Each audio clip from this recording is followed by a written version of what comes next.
mock draft on ESPN. Paige Beckers is expected widely to go #1 overall to the Wings, followed by Dominique Malonga at #2 to the Seattle Storm.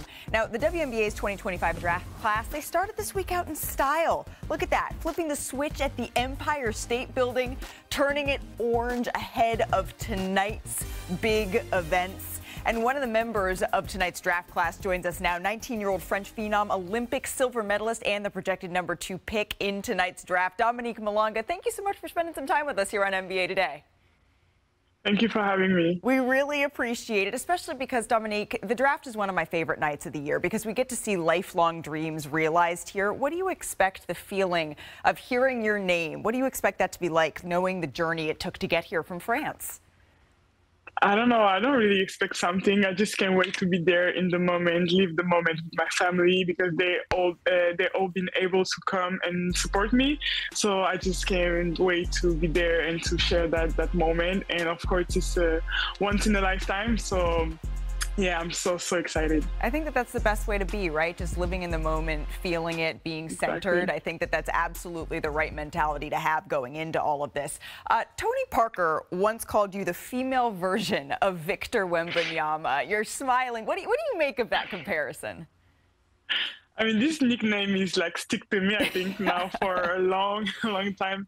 So first, it's an honor, of course, because Victor, we all know like who he is and what he can do. So it's an honor to be compared to him. And of course, I can see some similarities in our physics, in our games. So of course, I can relate to that. But I just wanted to keep my own identity on the court, on myself. I play like myself, and of course, I can be inspired by him and watch him play. But I will never like try to be like him or do exactly like him. You know, I really attach to my identity, myself, and I know what I can do, myself. I think there's probably a bunch of different players that anyone can emulate, but you're going to work to be the first Dominique Malonga, and we're all looking forward to seeing that. How would you describe your game in your own words? Are there any players that you maybe say, okay, I play a little like this, a little like that? Not play like, but I really get inspired by Kevin Durant, Anthony Davis, those like straight, tall player that can, choose to not be that tall guy, girl that will stick to the paint, but can also shoot the ball, drive, you know, and have fun on the court by playing almost everywhere. And of course, I can say also that on defense with the wingspan, I can really put some trouble in the paint, like to finish over me, it's hard. So yeah, I have like a lot of qualities. I am so excited to watch you at this next level, Dominique. Thank you so much for stopping by NBA Today, and have fun tonight. We are all going to be watching. Thank you so much for having me.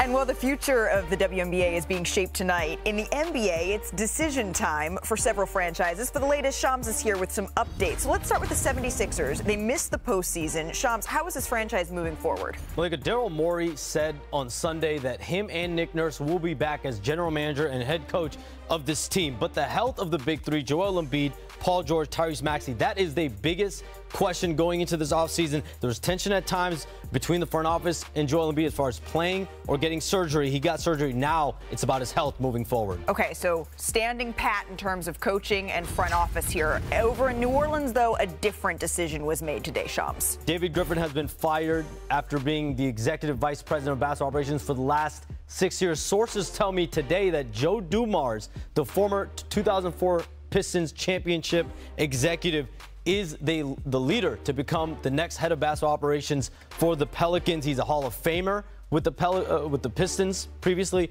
also a Louisiana native. And then the Phoenix Suns, as you reported this morning, Shams, they've dismissed head coach Mike Budenholzer. This marks 7 head coaches in 10 years that Devin Booker has been the franchise cornerstone for Phoenix. The Suns, they had the highest payroll in the league this year, and they fell short of even making the play-in here. And I think the statement that the Suns released, the shortness of it sort of says it all. This is their statement.